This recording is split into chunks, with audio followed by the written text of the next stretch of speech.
Thank you for this extremely encompassing presentation, I have to say. And please, yes, our first. Thank you very much for this presentation. Since it's the first day, and we are talking about definitions, and thank you very much for providing us with definitions. As you did, Denisa, this morning in the movie, a fragile state is a weak state that doesn't provide basic services for its citizens and doesn't meet the basic needs of its population. I would like you to, if you don't mind, to explain to us how this definition came about, because as it might sound very intuitive for development specialists, it is not necessarily intuitive for people with more of a security background. For people with a security background, the monopoly of violence of the state on its territory remains a very important component of a state that is functioning in international affairs. So, how did this definition came about, and can you tell us how we arrived at this definition? Thank you. Shall we take a few comments, maybe 2 or 3 together? Okay. Yes, we can take 1 or 2 extra questions.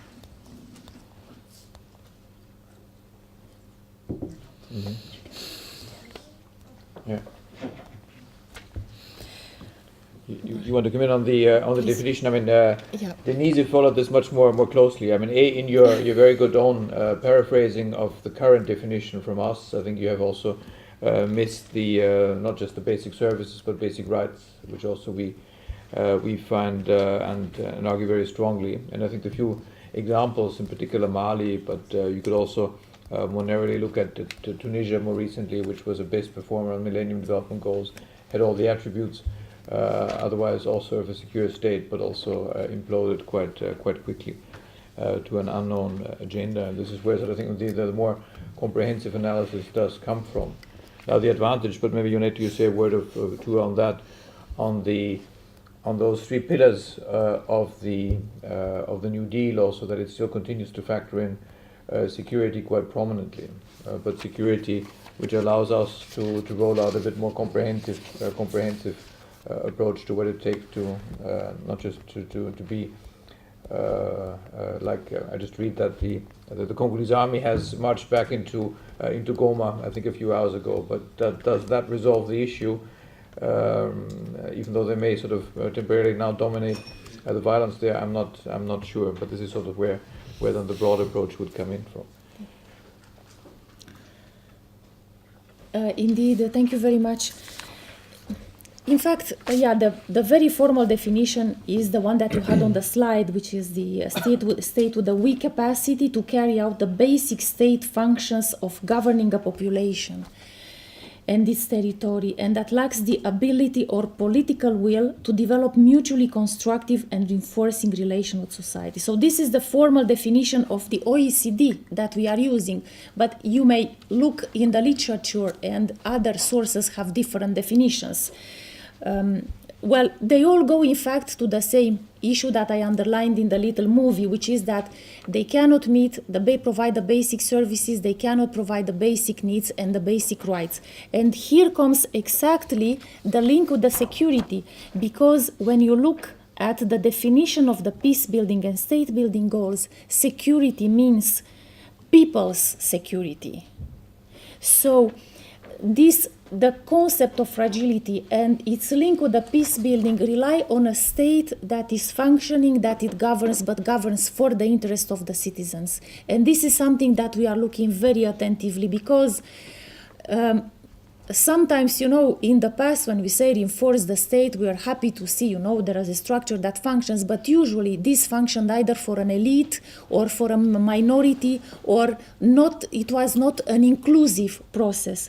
This is what the peace building and state building approach brings into.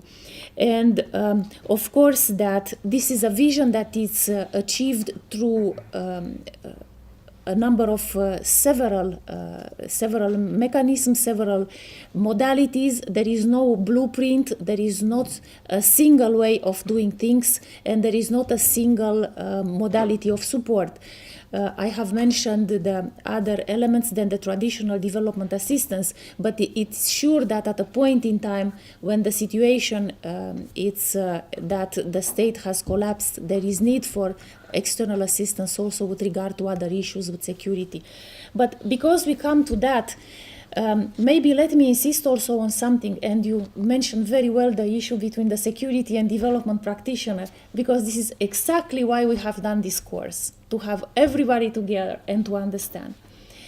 When we speak about, and here I'm speaking now to those more familiar with the security, when we speak about security system reform, you will have a whole session, I think after tomorrow, if I'm not wrong. There is a continuum in which we cannot be prescriptive. This starts with, let's say, the strong defense reform, the armed forces reform, which is not only counting, developing capabilities, putting, making a selection, putting some people out, etc. It needs other issues like defense institution building. It needs absolutely the democratic control of armed forces. It asks for civil defense, for civil security, civil protection, and goes to the other side. Now we go slowly into the development, into the justice system, into the administration in the justice, into the, let's say, up to the training of judges, painting of tribunals, renovation, rehabilitation. It is all. It is a continuum. And of course, this is very closely related to other things that we are doing. For example, when you speak about economic foundations, this is the fourth peace building and state building goal: generate employment and improve livelihoods. How to generate employment without a certain framework in which business is possible, in which foreign investments are possible.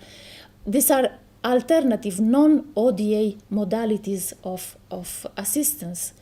But if there is not a legislative framework which enables the investors to operate, which enables at the same time those who cheat to be punished, which protects the citizen which may be affected, this is not possible. Hence the link with the other goal, with the legitimate politics and with the justice, the need to develop a framework. It is not in the traditional development assistance, to look very much with business and to the private sector, although we are looking now very closely how we can do more. But we are the ones who can help in setting a legislative framework. We can help developing the justice. We can help all this, infrastructure, let's say more the hard work. And this is where all these goals go together. But it depends how we look at them, and depends how we look at our different interventions of us as European Union actors, but also European and the other donors and European Union and member states to articulate this in a vision of peace building and state building. It's,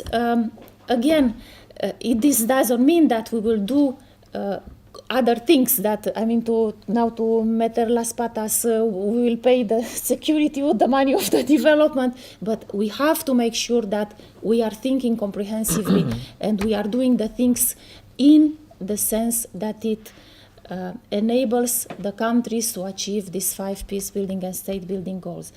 And it's not, what is in one country is not in the other. You know very well, Niger, it's not like Afghanistan. And this I can confirm because I worked in both of them. It's completely different. The goals are the same, the 10 principles are the same, but what you do is completely different. Thank you. I saw a question. Yeah. Just a simple one. First of all, thank you very much for the presentations. For me, were quite useful. At a certain moment, you mentioned that the poverty lies nowadays basically in the income in the middle income countries. So they won't benefit from of development funds because they are graduate countries. So, and in this case, how EU would address the poverty, because the risk remains the same whether we are talking about the middle income countries. So if you'd like to point out a little bit on this, thank you. Yeah, I'll ask if there's any before the coffee break. Any other questions? Are there any other questions? Maybe we can try to combine them. Mm-hmm. Yeah? I just, with a new background of working countering violent extremism, where narratives are very important. So my question is how to communicate that the EU perceives a country as a fragile state and is launching a coherent program. Mm-hmm. Maybe a last question? Yes? Yes, linked to the last question, or to the previous question, is that who actually then defines this fragility? Do the states, the partner countries, the third countries, do they identify themselves as fragile environments and countries? And maybe linked to that, I mean, during the MDGs, in the beginning years of the MDG regime, we usually talked about trying to reward the countries that actually were making progress. In terms of attaining some of the goals. I mean, in this new post-Busan fragility framework, what are we saying here now? Are we saying that we go back to giving our aid to the countries that are fragile and kind of leaving the ones who maybe have made some progress behind? And do we direct our aid then really exclusively based on this fragility terminology? This is, I'm applying here the Chatham rules that I'm able to ask me also slightly provocative. Very good. Thanks. On the incidence of the poverty, I will just take it from the fragility angle, because what you say it's right, in the sense that a number of poor are living now in medium income countries. But what we know, that from the point of view of the fragile states, today we have 1/3 living in the low-income fragile states. But in the future, if the situation is not reverted, we risk to have more. So up to half. So as you can see, these are of course initial forecasts. And OECD is working on this, on a report on resource flow in fragile states. But the snapshot with the most important part of the poor in the middle income country is valid for today, because we expect that the number of poor in fragile states, if the trend is not reversed, will increase there. With regard to the list of fragile states, who is designing if a country is fragile or not, and linked to the communication also, I think that the things are very simple. So first of all, there are now 18 countries who self-acknowledge they are fragile and they are member of the G7 plus countries. So with these countries, we do not have any problem in putting the things clearly on the table and discussing hands-on New Deal, state building, peace building. Of course, as you know, European Union is present in 130 countries. And whatever the list, the classification, we should have something between 40 and 60 who are fragile according to a classification or another. The point is what we are doing there. Of course, there the discussion is not, cannot be in the same, with the same, I would say, accuracy and openness that can be in the other 17 countries, but nothing should prevent us, and I think that the discussion on the head of delegation and special representatives earlier was very, very informative.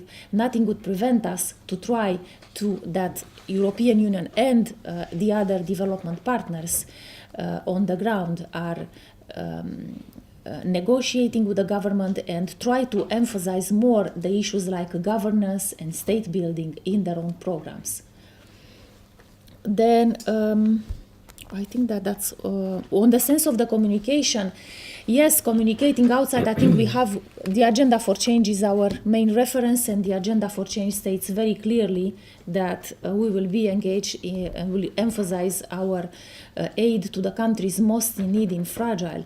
But I would like to reassure you that this what we are doing practically, other donors are going through the same process too, although differentiation, concentration are named differently. But practically this effort on the fragility is very much taken into account by other donors too, and this because of the dynamic of the fragile states and of the G7+. No, I think that's no, I think that was a comprehensive reply. But maybe to take up the issue. I mean, who deserves a bonus in this game? I think that was the illusion of one of the countries. It is true that in the past we had sort of almost exclusively pegged on those who were able to perform well across the MDGs and other aspects. More recently, we have looked, notably in the next into preparation for the next financial perspective, as to where grant money remains relevant, and we have noticed that if you take a country like Ghana, for instance, where we have applied a lot of effort in the past, but even 100 million of grant aid does not make much of a difference anymore there. So this is clearly something where you can start to gradually replace the typical sort of grant-aided project with dialogue on policies, even though that Ghana itself still has a lot of problems on inequality and injustices. Whereas it is true that for those countries, which notably those who themselves come forward as acknowledging a problem of fragility, that is tempting to make a deliberate effort to engage, including with additional funding with a subset of countries, which is sort of a bit of a front-loading mechanism in buying in a bit of time for those rather crude policy areas on those three pillars to start working. As we also said, this is an issue which needs also engagement over time, so you can't expect miracles in South Sudan or in Congo in 2 years' time. But hopefully then by 5 or 7 years' time, when we report back of that additional emphasis, that you would see that there the European Union sort of grant funding did make a difference, and particularly if it were to be combined indeed, what we hope to do is with a comprehensive notion where you have a firm understanding of where security usefully comes in, where the political dialogue comes in, and where aid modalities do come in.